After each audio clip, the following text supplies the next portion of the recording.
അങ്കണവാടിയിൽ ബിർനാണിയും പൊരിച്ച കോഴിയും കുട്ടി ശംഖുവിന്റെ ആഗ്രഹം സാധിച്ച ആരോഗ്യമന്ത്രി. അങ്കണവാടിയിൽ ഉപ്പുമാവിനു പകരം ബിരിയാണിയും പൊരിച്ച കോഴിയും വേണമെന്ന ആവശ്യവുമായി എത്തിയ കുഞ്ഞിന്റെ വീഡിയോ കഴിഞ്ഞ ദിവസം വ്യാപകമായി പ്രചരിച്ചിരുന്നു. ഇപ്പോൾ ഇതാ വീഡിയോയിൽ ഇടപെട്ടിരിക്കുകയാണ് ആരോഗ്യവകുപ്പ് മന്ത്രി വീണ ജോർജ്. അങ്കണവാടിയിലെ ഭക്ഷണ മെനു പരിഷ്കരിക്കുമെന്ന് മന്ത്രി വീണ ജോർജ് വ്യക്തമാക്കി. ഉപ്പുമാവ് തിന്നു മടുത്തു, ഇനി അങ്കണവാടിയിൽ ബിരിയാണിയും പൊരിച്ച കോഴിയും വേണമെന്നാണ് ശംഖു എന്ന കുട്ടി വീഡിയോയിൽ വളരെ നിഷ്കളങ്കമായി ആവശ്യപ്പെടുന്നത്. ആ മകൻ വളരെ നിഷ്കളങ്കമായിട്ട് പറഞ്ഞ ആവശ്യം ഉൾക്കൊള്ളുകയാണെന്ന് മന്ത്രി പറഞ്ഞു. കുട്ടികൾക്ക് പോഷകാഹാരം ഉറപ്പുവരുത്താനായി വിവിധതരം ഭക്ഷണങ്ങൾ അംഗൻവാടി വഴി നൽകുന്നുണ്ട്. ഈ സർക്കാരിന്റെ കാലത്ത് അംഗൻവാടി വഴി മുട്ടയും പാലും നൽകുന്ന പദ്ധതി നടപ്പാക്കി.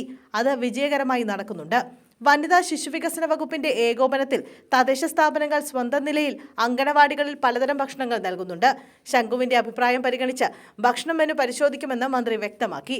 ശംഖുവിനും അമ്മയ്ക്കും അങ്കണവാടി ജീവനക്കാർക്കും മന്ത്രി സ്നേഹ അഭിവാദ്യങ്ങൾ അറിയിച്ചു.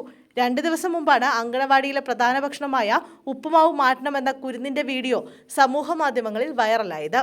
ജനുവരി 30-നാണ് വീഡിയോ സോഷ്യൽ മീഡിയയിൽ പ്രത്യക്ഷപ്പെട്ടത്. അങ്കണവാടിയിലെ ഉപ്പുമാവ് മാറ്റി ബിരിയാണിയും പൊരിച്ച കോഴിയും ആക്കണമെന്നായിരുന്നു കുരുന്നിന്റെ ആവശ്യം. വളരെ രസകരമായിട്ടാണ് കുട്ടി അത് ആവശ്യപ്പെടുന്നത്.